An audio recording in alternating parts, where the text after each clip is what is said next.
Chapter 6. So we're reviewing for the final. This is Chapter 6. Again, we probably won't have time to hit every single one of these, but we can hit a bunch of them. And I think 1 point should be fine. Okay. Let's start with Chapter 6 test. Now some of these are like super easy. Like the parallelograms, the opposite angles are equal. Or sorry, yeah, the opposite angles are equal, opposite sides are equal. We don't have to go through all that, do we? Okay, they bisect, right? The diagonals bisect each other. Do you remember that? Right here, the opposite angles are equal. What's true about the consecutive angles on a parallelogram? Right, they're supplementary. They add up to 180 and all that stuff. This is 1, 2, and 3 actually are problems that people have a tendency to forget. What about the sum of the measures of the interior angles of a polygon with 11 sides? So if you want to find the sum of the measures of the interior angles, you have a little formula. Do you remember that formula? It's n minus 2. I heard 2. Times 180? Yes, times 180. Wow, you guys got some studying to do. All right, so it's been a while since we've done. It's been a while, I understand. So it's n minus 2 times 180. So what does the n represent? Number of sides. How many sides you have. So if you want to find, and this is the sum of the measures of the interior angles of a polygon. I'm not going to write all that stuff down. I'll just write sum. Okay, so if you add up all the angles, all the inside angles of a polygon, you're going to use this formula right here. Okay, so if you got 11 sides, what do you do? 11 minus 2 is 9 times 180. I don't, whatever that is. Well, yeah, right. But on number 1, it just says find the sum of them. So make sure you only find what you're asked to find. Okay. Everybody with me on that one? Okay. 2, it says the measure of an interior angle of a regular polygon is 144. Find out how many sides you have. Now watch. There's different ways you could do this. I'm just going to do a little sketch. I don't have to draw the whole polygon out. I just do just one little angle right here. And this is 144 degrees, correct? The interior angle. It says find the number of sides. What I think is the easiest thing to do is to find the exterior angle. Oops, that's supposed to hit, but you get the idea. Find the exterior angle. How would you find the exterior angle? Okay, and what is that? 36, is that right? Yep, 36 degrees. So why would I want to find the exterior angle? Why would I go that route? I find out how many sides I have, right? So what do all the exterior angles add up to be? 360, right. So 360 degrees. I know each exterior angle is 36 degrees. So if I take what all the angles add up to be and I divide it by 36, right, what will that give you? It'll give you 10, but give you 10 what? What is that? It's the number of sides. I mean, technically it's the number of angles you have, but the angles and sides are the same. So there would be 10 sides. That make any sense? I think that's the easiest way to do it. So if you know the interior angle, and this says a regular polygon. Regular polygon means all the angles are equal to each other and all the sides are equal to each other. That's why I can divide it evenly by 36, right? So all the angles add up to 360. If that one angle, or actually not just that one, but each exterior angle is 36 degrees, isn't it? So if I take all the angles, all the degrees, divided by one of the angles, that's going to tell me how many angles that I actually have. I got 10 angles. So if I got 10 angles, I got 10 sides. Make sense? Okay. If it doesn't make a lot of sense, go back to the video on Chapter 6, the original ones that we did, and watch a couple of those.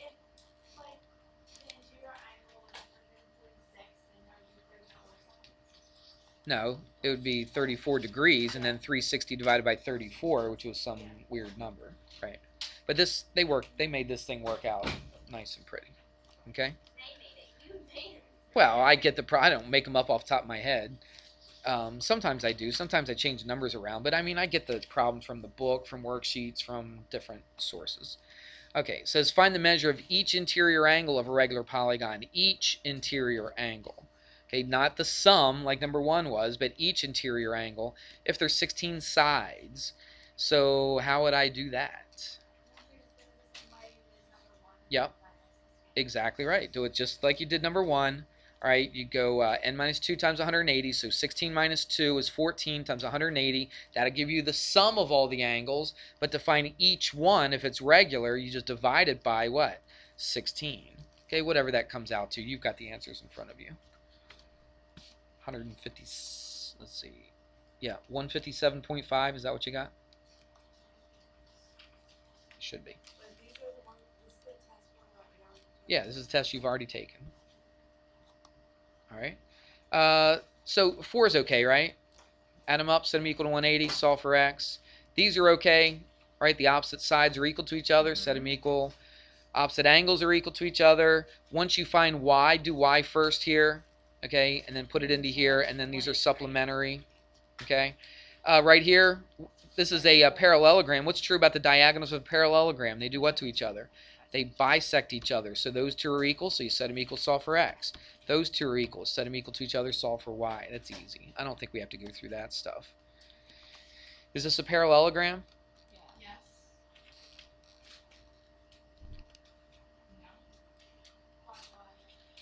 It's quadrilateral, but we don't know it's a parallelogram because if they told you that this set of sides were parallel and equal to each other, if the one set, right, if this and this were equal and parallel, then you could say it was a parallelogram. But if these two are parallel and the opposite two sides are equal, that does not mean it's a parallelogram. So no, you cannot say for certainty that that's a parallelogram. What about this one? Yes. Why? Because what? The interior or the opposite angle. Opposite angles are equal. Very good. Okay, what about this? It's a rectangle. Again, what do we know about a rectangle? We know 90-degree angle, obviously, but what do we know about the diagonals? They what? They bisect they bisect each other, right? Would you agree? And the opposite sides are equal to each other and all that kind of stuff. That's really the only thing we know about the diagonals, isn't it? Oh no, there's something else we know about them. They're what? They're equal to each other, aren't they? On a rectangle, the diagonals, so RT and US are actually equal to each other. So if they're equal to each other and they bisect each other, guess what? All 4 of those little segments right there have to equal each other. Okay? Does that help here? So it says, it gives you RZ and ZS. RZ and ZS, find UZ. So what do? I'm not going to do all the math just because of time. But what do I do with RZ and ZS? Set them equal to each other, right? Because all 4 of these things are equal. So RZ and ZS are equal to each other, aren't they? And then plug it into one of That's right. Set those equal, do the math. You got X. That's not your answer, though, is it? Then you plug it in for, actually, plug it in for either one of these because UZ is the same as RZ or SZ, correct? So you can plug it into either one of these. It doesn't matter. UZ is going to be the same exact thing. All right, what about this? RT and RZ. RT and RZ. What would I do here? RT is what to RZ? Let's not do that. It's twice as big, right? So RT, right, is twice what? RZ. That's what I would do. All right? So RT is twice this. So what would you do here? Multiply this by 2, set those equal to this, solve for x, and then plug it back into what? RZ. Right, because it says find ZT, doesn't it? But RZ and ZT are the same thing, so plug it back into this. Everybody got that? Okay. What else? Let's do the angle things. SRT. Where's SRT? SRT. So this angle right there. What's true about SRT and UTR? UTR. This one right here. Yeah, they're alternate interior angles. So what's true about those two angles? They're equal to each other, right? And they set this equal, set this equal. All right, solve for x and then plug it back in to this or this. It doesn't matter, does it? Because they're equal to each other. You know what might be easier? Just plug it back into here. Just add a 9 to it, right? And then you've got UTR. You got it? Everybody following? I know I'm not writing these things down, but hopefully you're getting it. Okay, RSU, same exact thing, isn't it? And TUS, same exact thing. Yep. Right. Yep, you just set them equal to each other, solve for x, plug it back in to this, and then you're done. All right, almost the same identical problem. All right, number 14. This is a rectangle. Find each measure of angle 1 is 37 degrees. Let's make this a little bigger. There you go. So angle 1 is what? 37 degrees?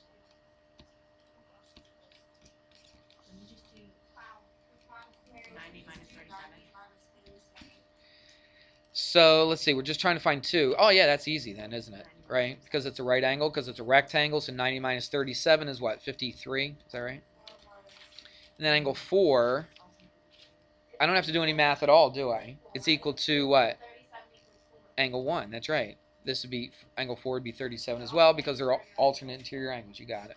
Yeah. All right. We good with that? Rolling right along. Let's make this a little bit smaller so I can see.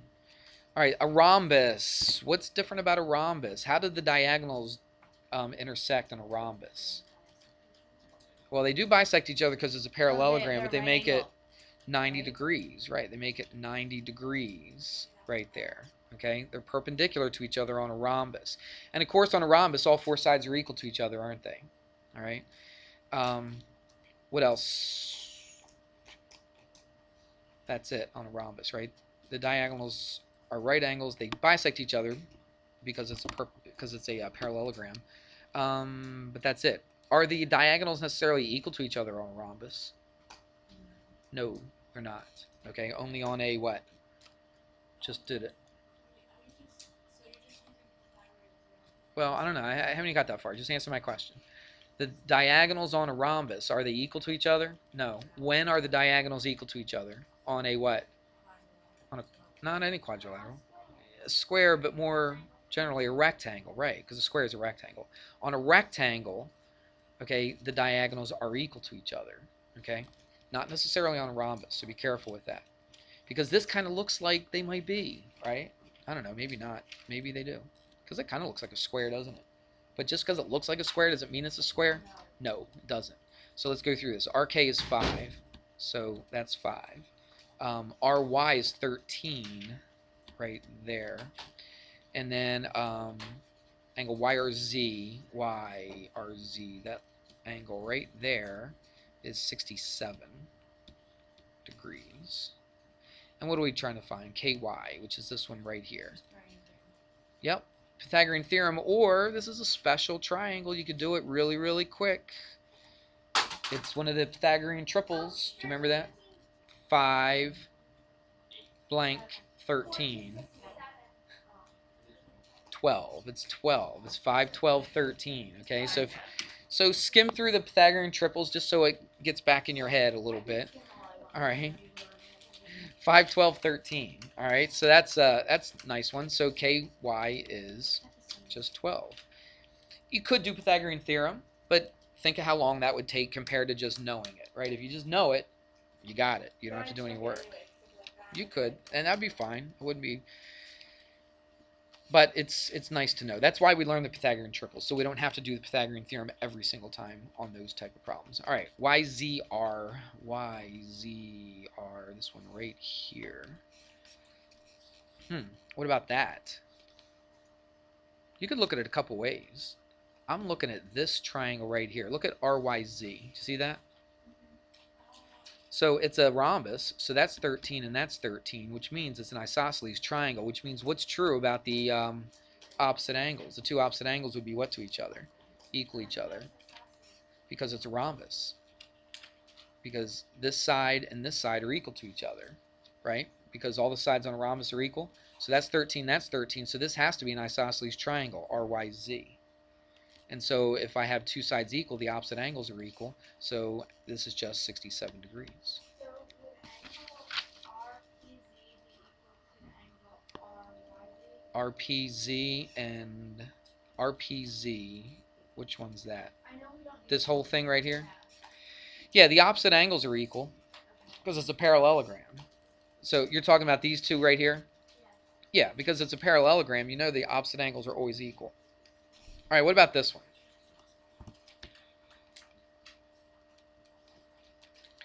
What's true on a trapezoid about what's the relationship between the two bases and this mid-segment thing? You got it. Okay, so this mid-segment right here is kind of the average of the two bases, right? So if I add up the two bases divided by 2, I've got TS. So the first one's pretty straightforward, isn't it? HJ is 14, LK is 42. And so what do? Just add them up. What's that? 56 divided by 2, is that 28? Is that right? Yeah, that's right. There you go. Makes sense. Can we skip it? Well, we're at the end, so we got plenty of... All right, and well, let's just do this one, because not everybody. Here's a easy way to do it. You could do this. You could go x plus 7 over 2 equals 10, right? And then plug everything, do your math. Or you could do it like this. Watch. Remember, this is kind of like the average, isn't it? So from here to here, how many, from 7 to 10, that's 3, right? So what's it from here to here? 13, right? See that? That makes it pretty easy, doesn't it? You could go through some math. You could double this and take this away from it. You still get the same thing. If you double this, you get 20 minus 7 is 13. It was a lot easier saying, oh, 3 between here. This has got to be the same distance, right? Because if this is the average of the two, then it'd be 13. Yeah, TS is a mid-segment because it says T and S are midpoints of the legs, right? So that's a midpoint, and that's a midpoint right there. That makes that a mid-segment, right? So you got to read the instructions. All right, so let's get rid of all this. Okay, so JK, oh, this is an easy one. JK is 10. And then SK, right, remember we just said this is a midpoint? Yeah, just divide by 2, and that's 5. Yeah. Yeah, don't assume they say things that they don't, you know what I mean? Make sure you read the instructions carefully. Don't just look at it and say, oh yeah, I remember doing that problem on the worksheet or a homework or something like that, and then just start doing what you think they're asking. Make sure that you know exactly what they're asking. All right? You want to go to chapter 7?